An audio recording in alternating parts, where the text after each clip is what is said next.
All right, welcome back. So this is the last video for the ancient river valley civilizations, and we're going to be focusing on a few released SOL test questions.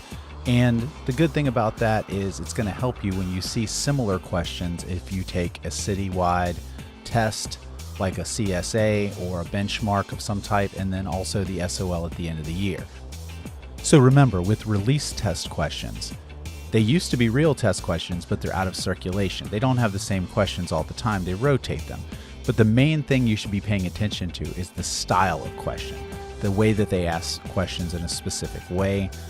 There's patterns to that because there's only so many ways that they can ask these questions. So the more comfortable you get, and as we go over the strategies, the way that I'm trying to show you how these are done, it should help you if you pay attention to that. But the biggest piece of information I can give you is you should be patient. You should not be in a rush. You're not going to get a cookie for finishing first. The main thing is to read and think, because again, it really doesn't help you to try to memorize all this information. It's way too much information to memorize.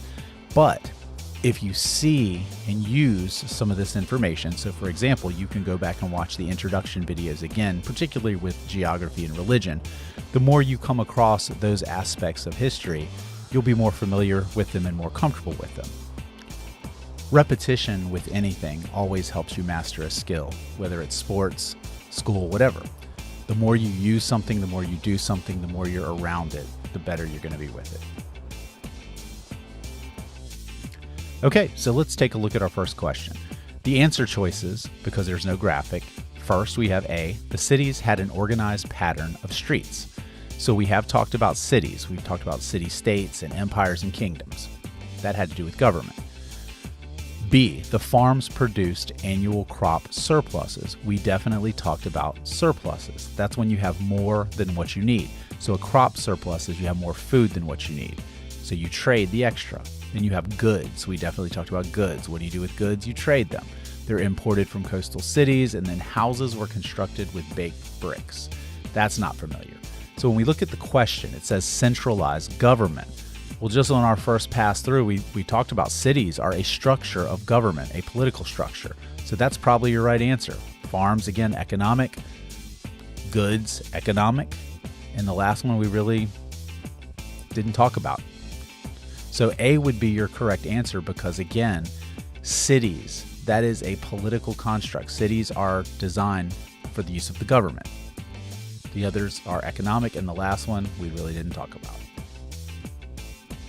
And while this may seem difficult, it's really not. You're just identifying economic, social, or political.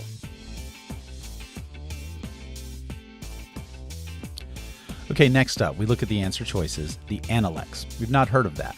Then we have the Quran. So if you've already watched the introduction video on the religions, the Quran is Islam. The Torah, that's Judaism, and the Upanishads, that's Hinduism. Now, which text is a central document of Judaism? That would be the Torah, the first 5 books of the Old Testament. So remember, this is important.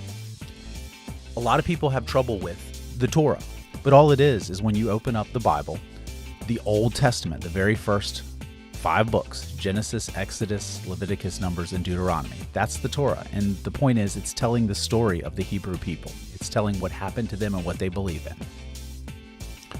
Okay, next up. This question can be a little complicated if you don't really understand what's going on. So first off, we have a graphic, and there are 3 pictures. The confusing part is if you look in the top right-hand corner of each picture, there is a letter. And I'll explain at the end why that's something that you need to kind of understand. But the main thing is focus on, these are pictures. So when you look at your answer choices, it says, which ancient writing system is illustrated in this picture? So first, A, Chinese characters. It's definitely not Chinese characters. I think everyone would agree with that. B, Phoenician alphabet. Now, that's where it's confusing because there's some letters. We'll get back to that. Then it says the Egyptian hieroglyphics. Now, if you remember, we talked about last video, Egyptian hieroglyphics are picture writing. Sumerian cuneiform is wedge-shaped writing. The correct answer is Egyptian hieroglyphics. Now, I want to take a moment and explain why it's confusing with those letters. Why are those letters up there? The A, the F or V, the N. What happens is over time, remember, Egypt's around for a very long time. They have hieroglyphics. Each picture represents a word. But eventually, the Greeks become a big influence on Egypt, and Egypt decides that they're going to have their own alphabet as well. Because remember, the Phoenicians created the alphabet, but the Greeks borrowed it. And then later, the Romans borrow it.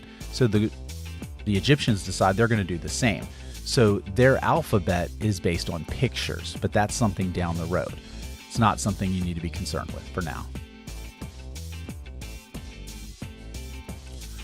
Okay, next question. We have a graphic. And if you look at the graphic carefully, it has a circle in the middle with a question mark. So we're trying to figure out what goes into that circle with the question mark. So when we look at the other information, it says Hebrews. That's important. We've talked a lot about the Hebrews. You had a big section in the introduction video about the Hebrews.